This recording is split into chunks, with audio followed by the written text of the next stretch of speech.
I still can't believe that James Gunn pulled off Ego. Wild. Like, subscribe, comment, and tell a friend if you haven't. And if you're new here, check out the channel and let me know what you think.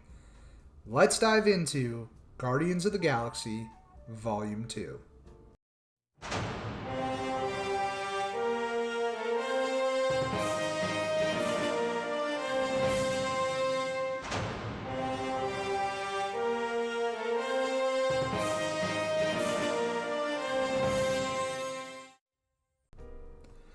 Let's just get the criticisms out of the way first.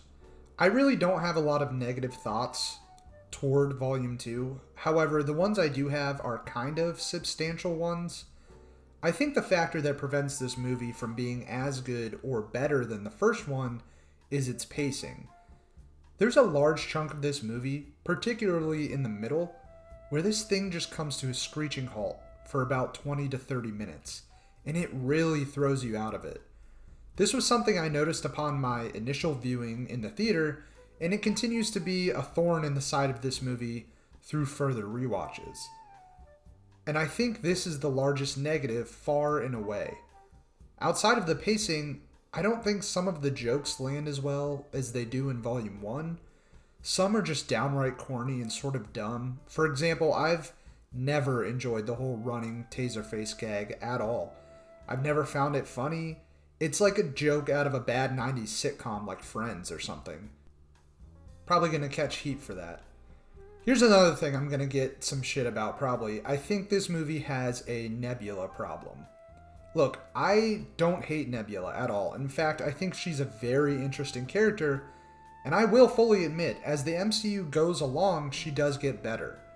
My issues lie with Karen Gillan. I think she was miscast. There's just something about the way she portrays this character that has never really jived with me. And I think it's her voice. It seems minor, but it's like when a good actor does an accent in a film. If they're good, it seems seamless. Like you could be fooled into thinking that this is their native tongue. Think Christian Bale in The Fighter, an indistinguishable Boston area towny accent. The same goes not just for accents, but also speech patterns and, I guess, voice portrayal, if that makes sense. Nebula is a ruthless, battle-hardened, tortured soul with a deeper, more intimidating voice, and I've never thought Gillan has been able to pull that off. Whenever she talks, it just sounds like she's acting, like she's overacting. Nothing about it ever comes off as natural to me. And again, it sounds small, but it's just something that always throws me out of the movie every time I rewatch it. One last thing I want to point out on the criticism front, and this isn't mine, but I've heard numerous critics of this film say that they disliked how irreverent the characters and the humor in this film can be, to which I say that this is nonsense. I just want to know, having viewed the first movie, what did they expect going into this one? You knew who these characters were 3 years prior to this movie coming out. So if you went in thinking that these characters weren't going to make rude comments or spout off grotesque, unsavory jokes, that's your own fault, not the movie's. Now, I've said my piece on that, so let's get into the good of this movie. Volume 2, when it's not stuck in quicksand for the middle portion, it's a blast. The action is as good as it is in Volume 1, maybe better. I enjoy the rocket scene a ton when he's just owning the Ravagers left and right with Glenn Campbell playing over top. Just chef's kisses. I think the finale in this one is way more interesting. I mean, they're fighting a fucking planet. It's bananas. It's a great finale, watching everyone work together and use their skill sets to try and stop Ego, and Baby Groot's the hero, so that's kind of fun. Plus the fact that there is so much more emotional weight knowing Quill has to kill his father and his father killed his mother. It's gut-wrenching. Speaking of which, I think the emotions hit harder in this movie as well. I know some people think the jokes undercut the drama a lot, but I've really never felt that way. Now, there are movies that certainly do that, like Thor: Love and Thunder, for example. However, in Volume 2, I think Gunn did this way better. I loved Yondu's conversations with Rocket, realizing that they're both just these lonely souls who constantly push people away because they're afraid of getting too close to anyone due to the possibility of losing them.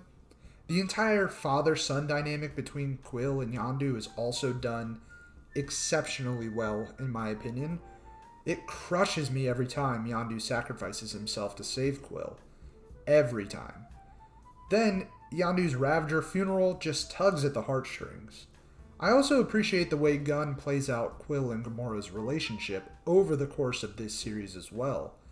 He doesn't put them together right off the bat as this lovey-dovey hero couple that everyone roots for. Their relationship is complicated, which is way more relatable and compelling. What about that soundtrack? Gunn fires off another incredible soundtrack for Volume 2. And here's what I think. I think Volume 1's soundtrack overall is better, but I think Volume 2 is used more effectively.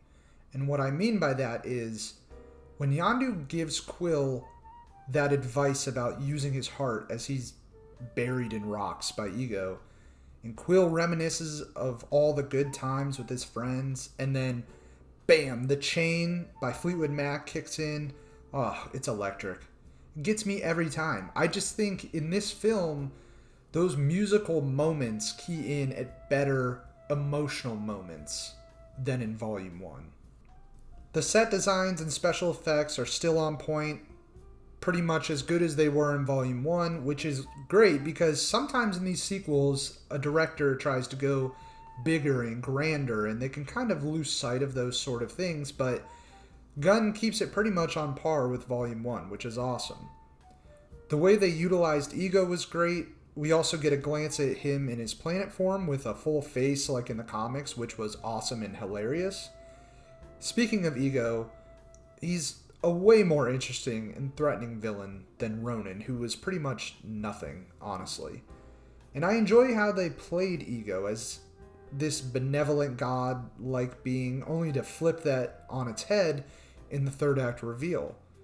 He's still kind of a take over the universe because I can sort of cut out character, but you're able to overlook that because of his backstory and connection to Quill.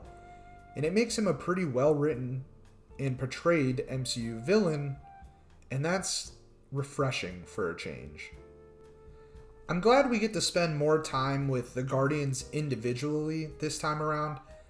It is mostly Quill's story, that's not up for debate, but we spent a lot of time with Rocket, a lot of time uncovering more of Gamora and Nebula's backstory and their relationship together. Even with the addition of Mantis, who I thought was a fun new addition by the way, she helps bring out more of Drax as well. And Volume 2 just does a better job overall at fleshing out these characters, I think. While it could never live up to the hype or the success or the love people have for Volume 1, I think Guardians Volume 2 is still a really enjoyable entry in the MCU and the Guardians trilogy. You get the music, the laughs, the emotions, and some fantastic action sequences. Sure, it could have trimmed off like a half hour, I think, and it would have been better for it, but that doesn't ruin the movie for me. Honestly, for me, this movie has always ranked third in the series of these movies, but every time I go back and rewatch it, I only enjoy it even more. So, who knows, maybe it will end up higher in the rankings someday. I guess only time will tell.